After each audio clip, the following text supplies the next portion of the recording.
Great. Aloha, and thank you for joining us for the 2023 Hawaii Counseling and Advising Convening. We would like to remind everyone that today's presentation is being recorded and will be posted on the event website. Please keep all cameras off and all microphones muted throughout the session if you would not like to be recorded. We would like to thank our live captioners who will be providing closed captioning for accessibility purposes. Since it is live, captions may not be accurately reflected. Captions will be corrected for session recordings. Recordings and resources will be posted to the site between 3 to 4 weeks after today's presentation. If you have any questions for today's presenters, please add them to the chat box, and a moderator will share your questions at the end of the session. If you have questions, you can also ask them throughout the session. So aloha and welcome to Leveraging Professional Development to Connect CTE and Career Advising. I wanted to introduce our presenter, Stacy Whitehouse. Stacy Whitehouse is a communications manager at Advanced CTE. As communications manager at Advanced CTE, Stacy supports state CTE leaders on CTE programs, recruitment, and career advising support. So welcome, Stacy. Everyone, thank you so much for having me and for joining us in the morning. I know that it is earlier there than it is here. It's almost into the workday where I am in Northern Virginia. So I have worked for Advanced CTE, who is a national nonprofit that supports state career technical education leaders for about 2.5 years.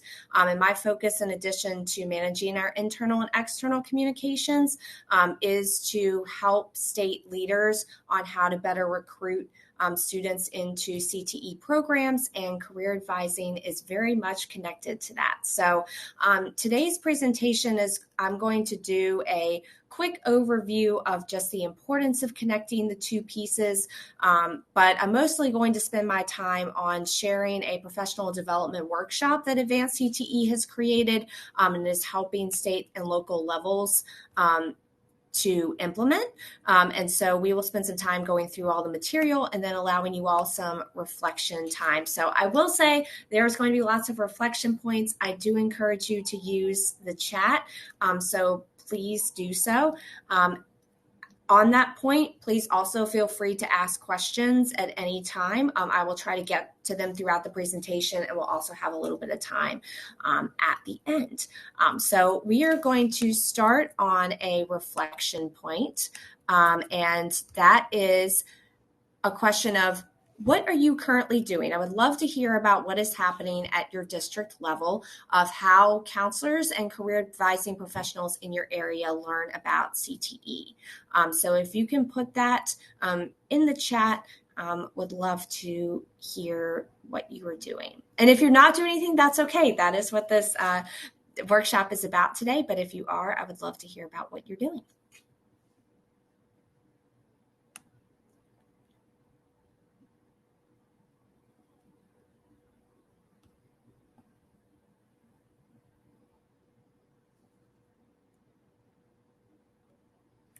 Give everyone a few seconds to share.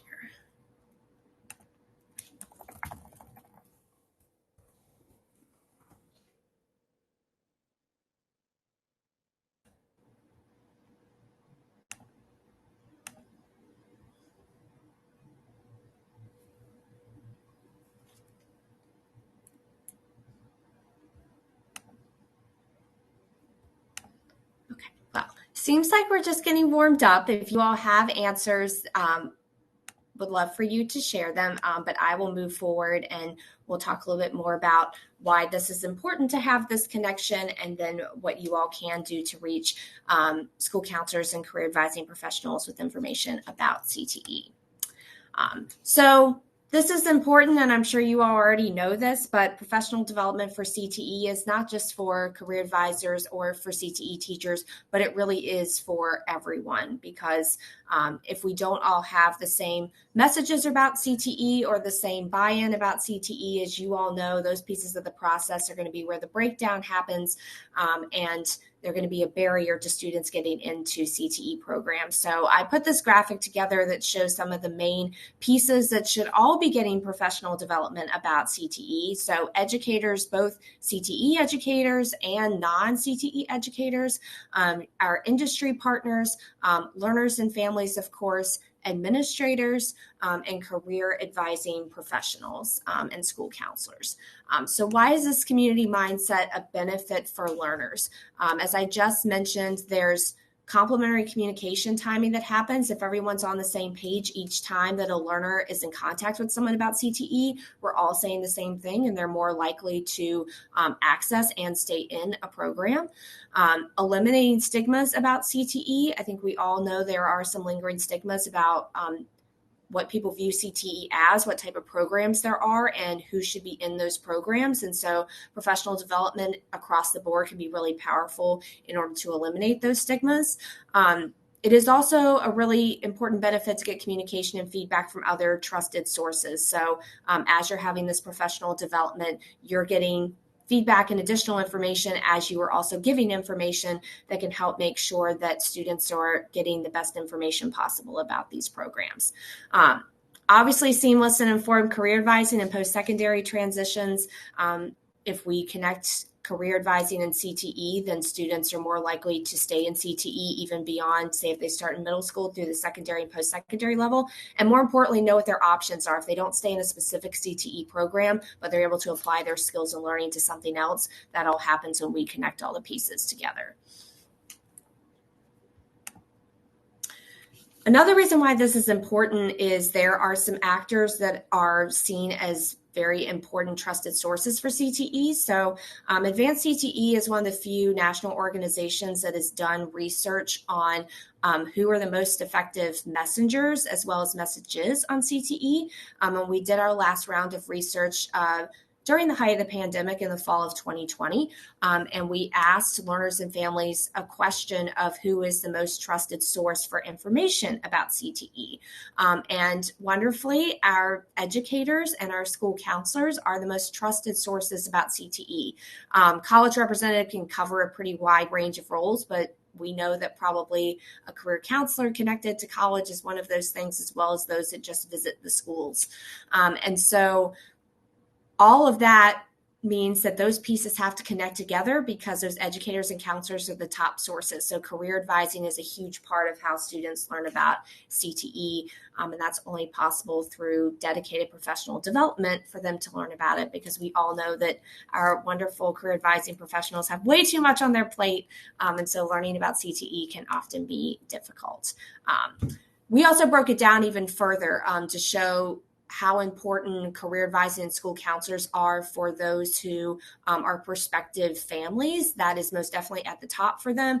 And then educators across the board for both prospective, meaning those not in CTE, and those who are currently in it. They are both great reinforcing mechanisms for advising students on their next steps and staying in CTE programs. So, why did Advanced CTE get involved in all this beyond the fact that we consider career advising to be a hallmark of a high quality CTE program? We did a study a few years ago about career advising and whether career advising was being effectively integrated into CTE, particularly at the state level. And I know lots of these folks, lots of y'all may be at the local level, but obviously whatever happened at the state level is impacting how things are implemented at the district level. And so we found that there is a lack of alignment across K-12 systems, definitely capacity challenges, and we put together a list of strategies for what's most effective in career advising and found that some of the most effective methods were not being used, and just an overall lack of knowledge about CTE among career advising professionals that signal that there needs to be support in this area. So that is why we are involved and kind of created the resource that we did. So you can see that most states and districts do an inventory, but perhaps doing state-provided professional development was a bit low on the list, and industry partners was a little bit lower. Providing curriculum resources was lower on the list. So some things that would be helpful in connecting the dots between career advising and CTE were happening at lower levels than the more first step process of a career inventory. So we came up with a tool that's called Empowering Students to Pursue Their Career Goals. And the link for this will go in the chat. And it's a workshop that we put together. And so I'm going to give a quick background, and then I'll share my screen to show the modules. And we're going to really kind of dive into how it's designed and what the content is and all of those things, because ultimately, I hope that this workshop can be integrated into what you are already doing, or you're decided that, oh, we don't have anything like this. Let's take these materials and start from scratch and create our own professional development and customize it the way you want to. So the goal for today is to just give you something that's ready-made to use however you need it. So kind of how we got there, the 2018 was when we did that study that I just showed you. And so we came together with some partners to create this workshop that was delivered in person. Well, we all know what happened in 2020, and so we had to make some changes. So we decided to not only make a virtual version of it, but we also wanted to make it public. Because we wanted to make it as widely available as possible for both states and districts to use. Because once we did the virtual version, we were finding an even wider array of folks that were using it and a really great need, particularly at the district and local level. So last year we did deliver it virtually, and then we put out the public version, which is what you see here. And we anticipate we'll probably continue to make some updates to this as time goes on. So before I get onto the webpage, I wanted to identify the objectives that were created for this workshop.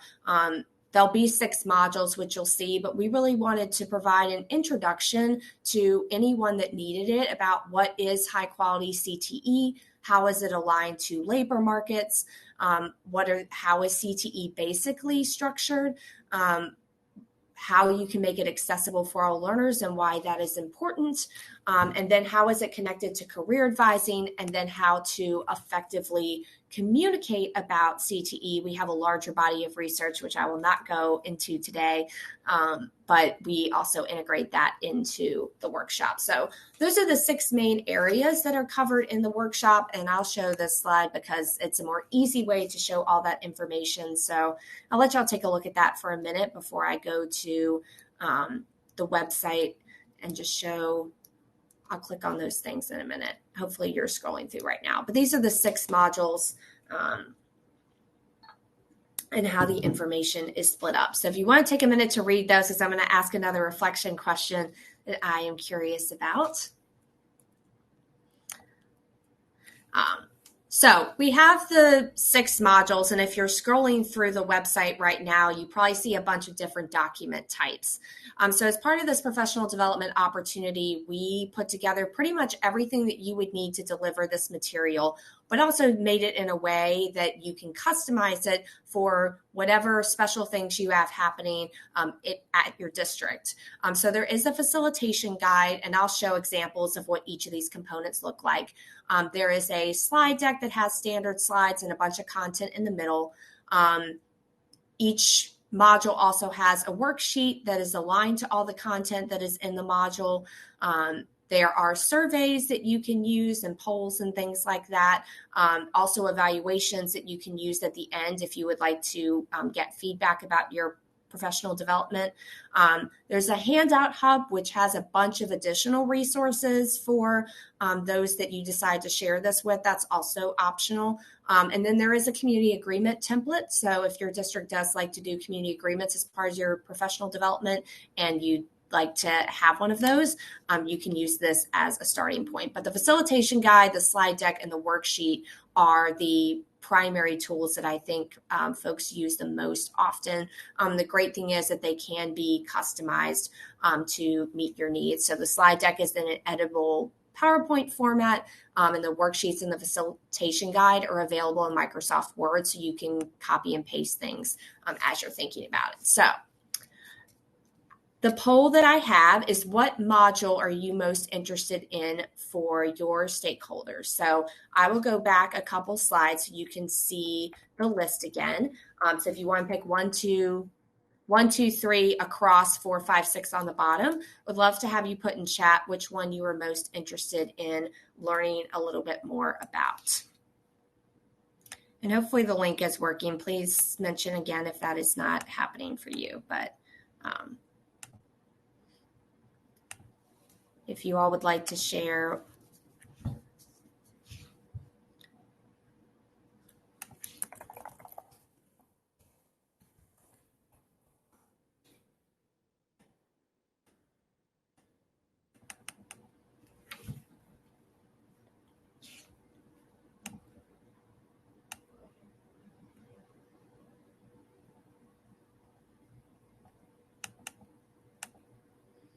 I'll just give a few more seconds for folks to share.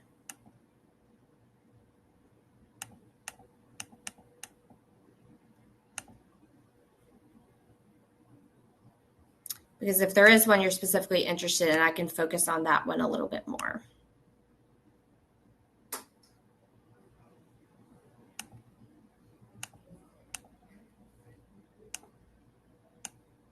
All right, well, I will do a brief overview of I'll do a brief overview of everything, and then if anybody wants to do a deep dive, we can go through one of the modules in detail. So I went over the components, and now I'm going to show what each of the components kind of looks like through a screenshot rather than trying to go through the whole document, but I can go through the document after we go through these slides. So for the facilitation guide, there is a table at the top that outlines each section and how long it is going to take. So that's to help you if you only want to do a certain section. It helps you fit it into other professional development that you may already have going on. So for example, this one is from module 1. So it breaks down the sections, the number of activities that are included in the module, and then the titles, and some of these will be consistent across time.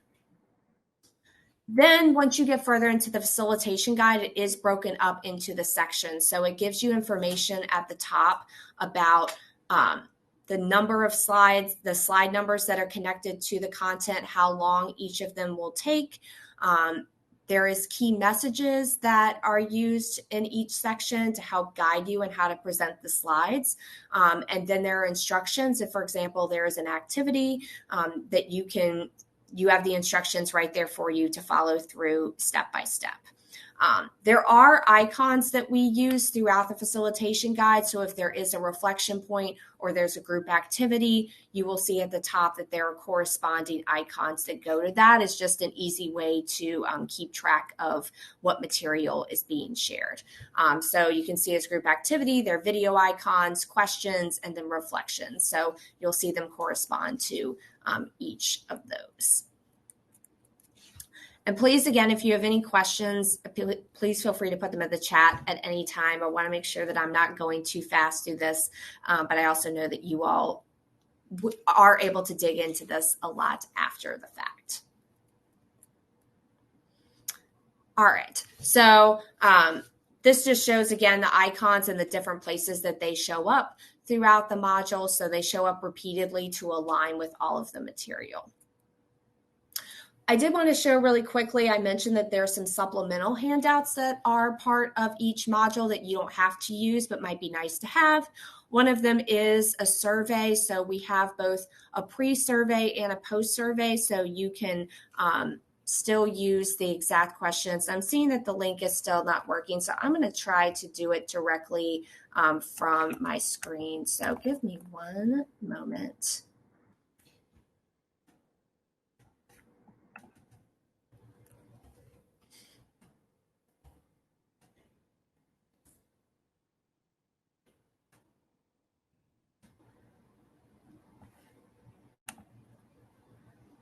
And if somebody can confirm in the chat that that is working, that would be great. Because I have it pulled up on my end, but I apologize if it's not. It seems to be taking off the HTTP thing, and I'm not entirely sure why. Okay. Well, I will definitely pull it up then so we can walk through all of it, because that's strange that it's not working on y'all's end. So we will definitely walk through it step by step so you can see where the modules are on the page. So as I mentioned, there are supplemental tools. One of them is a survey, that there's a pre-survey and a post-survey that you can use. And then the Handout Hub, you can see a screenshot of it here, where there's a bunch of different links that people can use. You'll see there's our messaging research. There's things related to ASCA. So if they want to dig in a little deeper about the material that you went over, we have put everything right here for you. And great. I'm glad to hear that the www works. Not sure why the chat keeps cutting that off. All right. So one of the themes that I want to just make sure that I review that is part of this professional development that we felt was important to include is a now, new, next theme. So for those of you who probably are familiar with delivering professional development, we wanted to make sure that this isn't something that they are just taking in and then leaving, that there's a way that they digest what they already know, what they learn, and then what they're going to do next to build on the material. And so we decided to come up with this theme and working with the vendor that helped us translate this to help those who are attending apply this knowledge. So you will see these icons throughout the modules, and there are certain slides where it asks people to stop and reflect on the now, on what they already know, which is usually done at the beginning of each of the modules. New, which is kind of done in the middle after some information is shared. And then next at the very end, they are able to think about action steps and future planning, because when we originally did this and had it as one large workshop, there was a whole action planning section at the end. But then once we broke it all up, this is how we integrated it. So at the end of every module, attendees are able to think about some next steps and have dedicated time to think about next steps. So that was a way that for this professional development opportunity, we wanted to make sure that there was continued learning happened after they attend whatever your event is. All right. So for those who are, I'm going to pull up the webpage. So I'm going to stop sharing briefly so I can pull up the webpage. So in case you can't see it, you will be able to do so here. So hold on just one moment. Okay. So hopefully you can see this. This is the webpage that shows up on our website. So supporting school counselors and career advising stakeholders, and it has the name of the workshop here.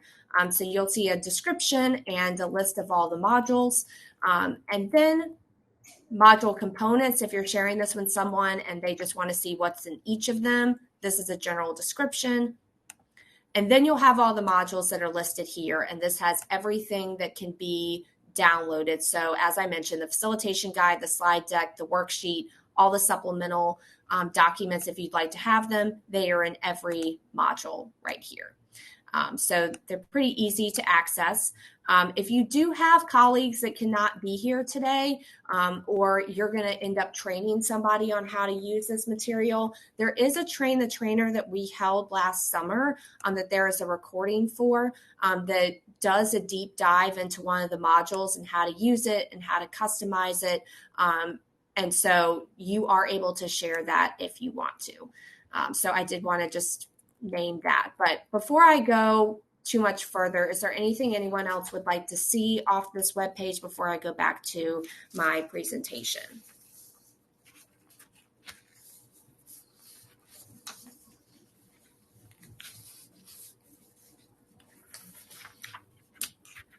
All right. I don't think I'm seeing anything in the chat. Wonderful. So I will stop sharing here, and then I'm going to pull up some of the documents that are in one of the modules. So I'm going to take module 2, which is more about the industry connected side of things, and show you what the PowerPoint looks like. So hold on one moment. So this is in Google Documents for me, but if you download it, you will get the full PowerPoint slide and a better visual looking experience, but this was the easiest way to show you all here. So just wanted to show real quick that when you pull this up, there are the same standard slides at the beginning for all of them. There's learning objectives, you'll see there's a now, new, next. So that's kind of where you do the now and explain the theme. There are presentation notes throughout the slides. So the facilitation guide provides some general key messages, but things go into even more detail on the presentation slides if you need it. So we put things like our research that's in here. There's some myths that we put in here, and then we get into more of the nitty gritty of the content about workforce challenges, terms, all of those things. As you'll see, you see some of the icons throughout. So this is where there's a discussion. So people are asking questions. They get to watch a video through this. So there's a video icon here. And then if you go a little bit further down, there's a reflection that they can go on their worksheet and look at things. So just wanted to show how this is actualized here. So I will stop sharing that one and then show you very quickly the worksheet that is attached to this. And then I will show the facilitation guide. So here is an example of the worksheet. There's the survey that I mentioned. Each one of them have the same header. And then they have the now, new, next planning. So it asks a question for each category in the document that you can direct your attendees to. And then it gets into the questions that were asked throughout the presentation, and there's facilitation guide instructions on how to direct them and how to do the activities. So you have everything that you need to do the activities in the worksheet. You don't have to create anything new if you don't want to. I will stop sharing that really quickly and then share, just show the facilitation guide very quickly for those who can't be on the website at the moment. So this is the facilitation guide. This is the chart that I mentioned at the very top that breaks everything down. There are material lists that you can have if somebody needs that. All the supplemental materials are here, the icons, and then it goes into breaking down all the key messages and context, all the instructions on how to do an icebreaker if you want to, or how to deliver the activities, the optional discussion. We talk about the questions that need to be asked, how to navigate the worksheet, all of those things. So it is very spelled out and simple if this is the main thing that you are using for your professional development, or if you're integrating this into something else. All right. Before I go any further and back to my presentation, any questions or anything that you want me to go back to? After this, I'm going to go through the content areas that are covered under each module, just so you have a general understanding of the type of material that is in there, so you don't have to go through all the modules yourself. And then we'll have a little bit of time to talk about some implementation, because I would love to hear how you all are thinking about it. And I'm going to share what some other states have been doing to implement this material, as well as at the local level. So thank you all for your patience as I've been toggling back and forth between all of my documents. All right, so right now I'm going to go through each module and share the objectives, and then I'm going to share a brief overview of the activities. So Module 3 really focuses on what is high quality CTE. So it breaks down what the common structures are of CTE, what Perkins funding is, what are the components of a high quality CTE program of study. It talks about connecting work-based learning and industry and post-secondary opportunities and all of those things. So that's what happens in Module 3. And the way that that is done is that they have time to learn about each of those components. They share what they know beforehand, what they learn, and then what they still need to learn. So that's done through the Know, Wonder, and Opportunities activity. And then there's lots of discussions that they can stop at any point and say, how are these 4 components currently showing up at my district or state level? Are they high quality, or are there things that we need to be doing to make sure that they reach that point? So that this module in particular is a really good introduction for CTE for brand new CTE teachers that may be coming from industry, or those who are not in CTE, like our administrators or policymakers, or folks that are just learning about it for the first time.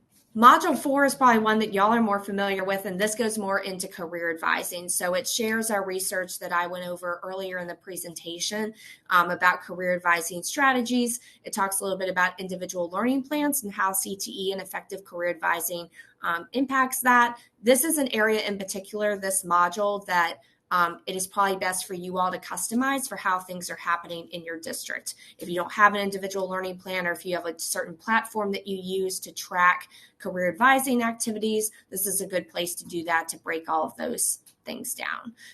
And then we talk about how to make it a more seamless system and strategies to do that. So this is a breakdown of the activities that happen there. So mostly discussions in here. There's not a ton of hands-on activities in this one, but mostly sharing how do things show up in your district. Are you using these strategies? Those types of things. Module 5 focuses on equity and mostly from implicit bias. This section focuses on how society and certain perceptions of careers impact how students make decisions about what CTE programs they participate in, and ultimately what career paths they pursue. And so it's a good introductory and grounding mechanism to just help develop the correct mindset of how we encourage learners to consider every career and try to see themselves in careers, and to make sure we're taking the right steps for them to see representation and what they are most interested in. So this one does occur later because I think it requires some trust building and some comfort level with each other in order to have what can be some difficult conversations. So this one, I think especially community agreements and having some good discussions beforehand is helpful. And so there are multiple conversations throughout this activity where there are photos and people can talk about who they recognize, who they don't recognize, talking about representation in careers, those sorts of things.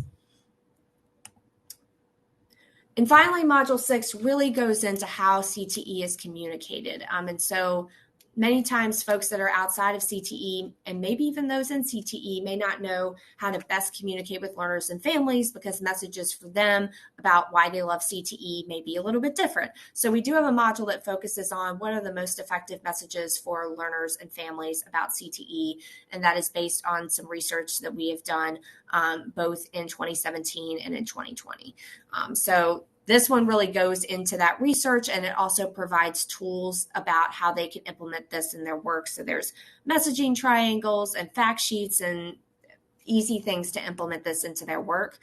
So it allows them to go through those tools. It allows them to evaluate, are these messages being used now? How can you share these messages with others? That sort of thing. So this one is one of my favorite modules because I spend a lot of time in my other work for the organization on this, but there's also a lot of tools and things that make it easy and interactive, I think, in almost any setting. I do want to emphasize that obviously our presentation right now is virtual, and this was a virtual workshop, but throughout each of the facilitation guides, we provide guidance on how to do this both in person and virtually, because it's designed to do it either way. So I do want to mention that.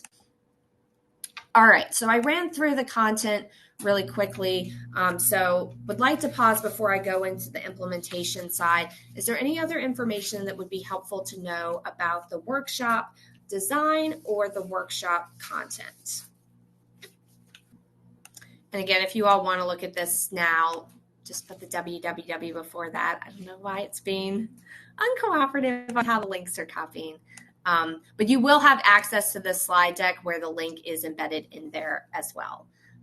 So I will go forward with the implementation side of things. So there's several different ways that Advanced CTE envision that this could be implemented, in ways that we have heard from both states and locals that this has been implemented, because out of this workshop, we generated a group of state and district leaders who have been part of a community of practice, and they've been sharing with each other how they've been implementing this workshop, but also talking about larger career advising issues. And so there's representatives from 20 states. So it's a really nice opportunity for advanced CTE to hear about what they are doing as time goes on in the about 6-9 months since they've gotten this material. So we've heard that they've presented them at career advising conferences, that there are endorsements for CTE instructors or coordinators where they've integrated this material into the curriculum in order to get the endorsement.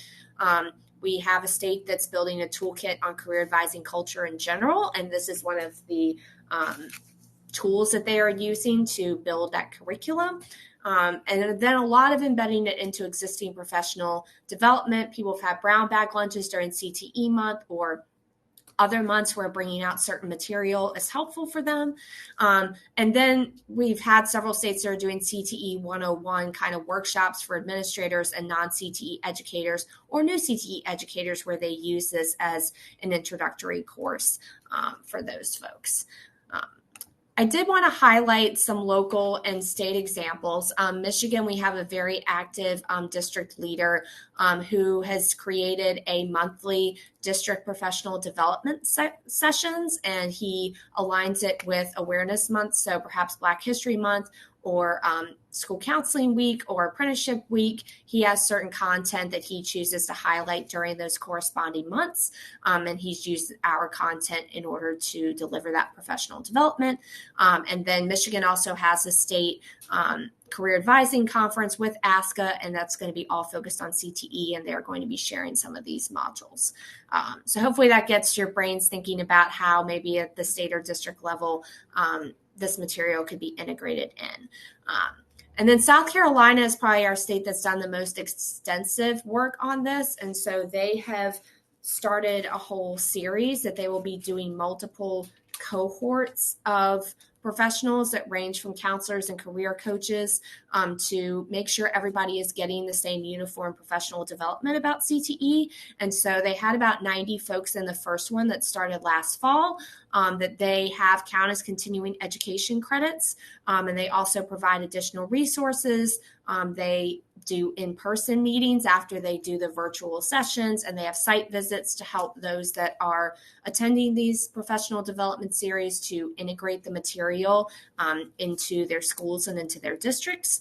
Then they're going to have a community of practice that's happening in this next one that's launching in the spring. So they've really kind of taken it to the next level. That might be an aspirational thing for your district, but I did want to share that because that shows how deeply you can embed this material if you want to, but you can also do it if you just need to plug it into places that you're seeing gaps. That is perfectly fine too. All right, so I have a couple questions related to implementation, and I want to give folks a few minutes to think about it, but I would like to provide some answers through a Menti. So I can put this in the chat too, because I'm going to bring up the Menti poll itself. But if you all can type in these letters, both the website and the numbers, I will put them in the chat. This will be an opportunity to just bring up, help you share. And again, please put the www on that.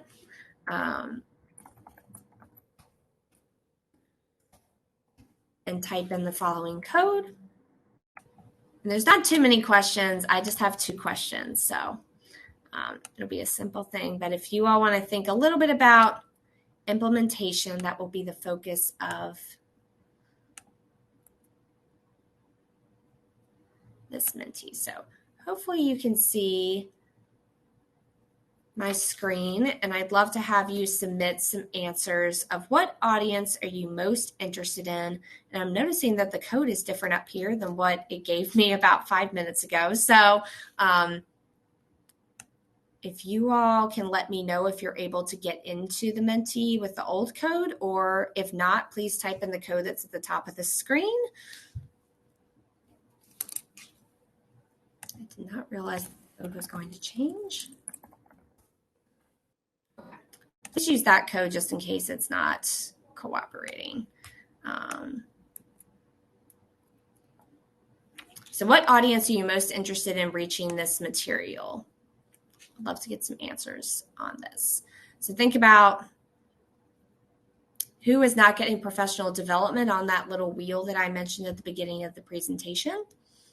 And then the second question that we have is, awesome. Love seeing the families on there. And yes, school personnel can cover a wide range of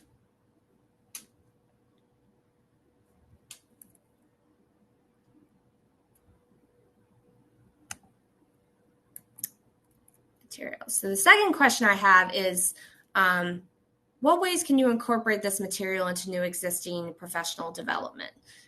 Just to start getting your brains rolling about, do you have a professional development that maybe you can fit this into, or can this be something that you need to launch a whole professional development series for, say, your industry partners for work-based learning, or you need some more buy-in from your administrators and they don't really know about CTE. So if you have any answers on that, would love to hear about those. I'll give everyone one more minute.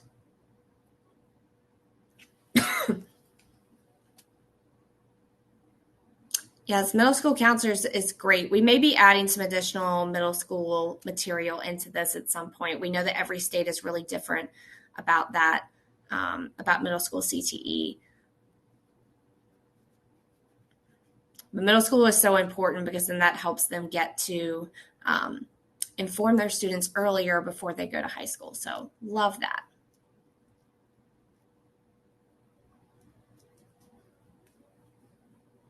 All right, 30 more seconds and then we will do a wrap up.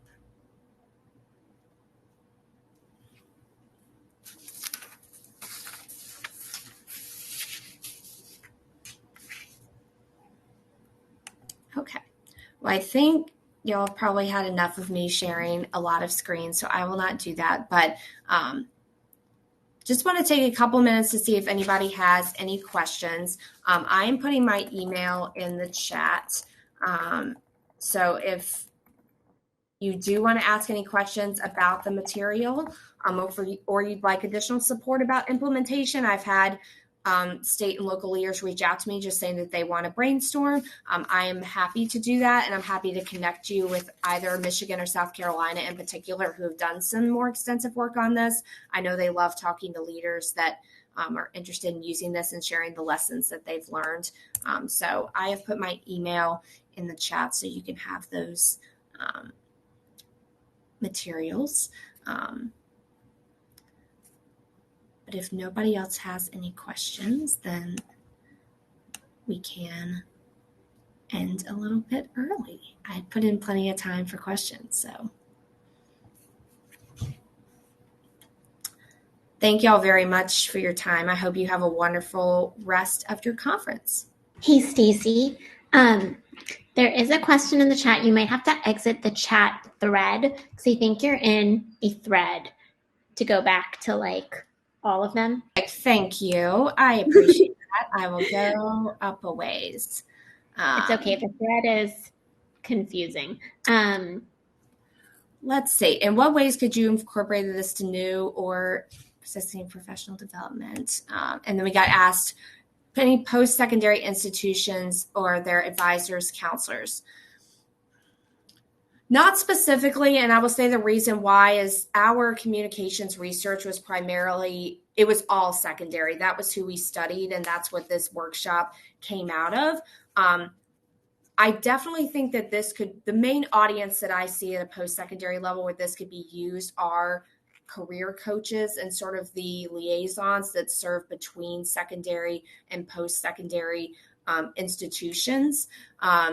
We have found, though, that communicating about CTE and kind of the career advising piece of the post-secondary level is very different. And so if you are looking for something very post-secondary focused, the Aspen Institute has done a whole body of research more about career advising and communicating CTE at the post-secondary level. So that's my biggest recommendation. But we have had states that say they are going to be giving this professional development to primarily career coaches or representatives that come to their high school or things like that, to do that together. So that's the main way. Let's see. Yes, definitely. I think you identified the right modules for that. The messaging one, module 6, I think can also be effective. We used 8th graders were part of, there were some 8th graders in our messaging research because secondary can mean different things in different states. And I do think it's important that the messaging that is effective for secondary students start earlier than just high school. So I do think 6 is an effective module, but definitely 3 to 5. I agree on that front. Hey, Stacey, I'm just going to ask you a question. Sorry, instead of typing Of it. course. So I'm just curious, and sorry if this is a question that's in the resource and I just haven't looked as Not a in-depth problem. into the resource, but I'm curious. So like, is it built in such a way to be scaffolded? So there are like certain pieces of each module that could be used for like use this piece for elementary school, use this piece for middle school, use this piece for high school, or is it meant to be sort of like general use for whatever grades?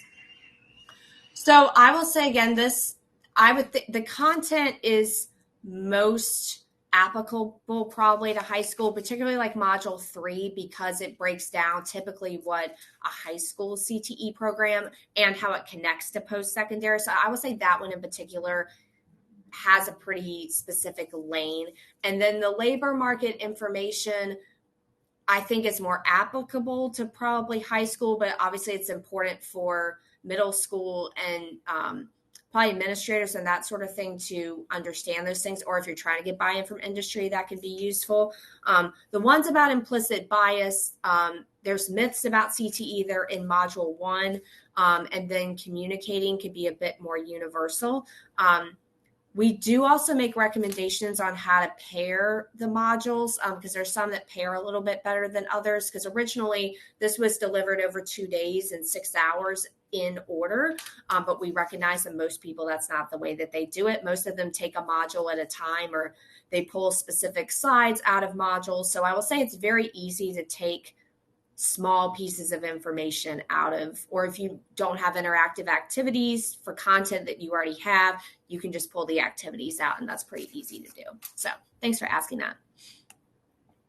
We will give, Stacey, do you want to give like 1 or 2 more minutes for questions? We'll just kind of hang. Okay. And if people want to add in the chat if they're thinking about anything else in terms of implementation, I'd love to hear that, especially the middle school side. We, as I mentioned, we did a community career advising community practice, and we actually, our presentation just earlier this week was on middle school advising, and it was suggested that we have a version for middle school, so it is on our mind. I don't know when that would happen, but if there's interest here, that helps build my case for potentially tackling this body of work. So Maria, it is in the facilitation guide, and if I remember correctly, it is at the very bottom.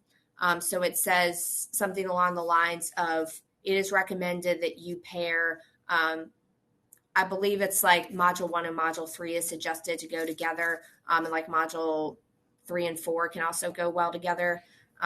So you see that at the bottom of the facilitation guide. Well, again, I will put my email again in the chat. I really appreciate you all's time today and for bearing with all the rotating screens. And I hope you all enjoy the rest of your conference.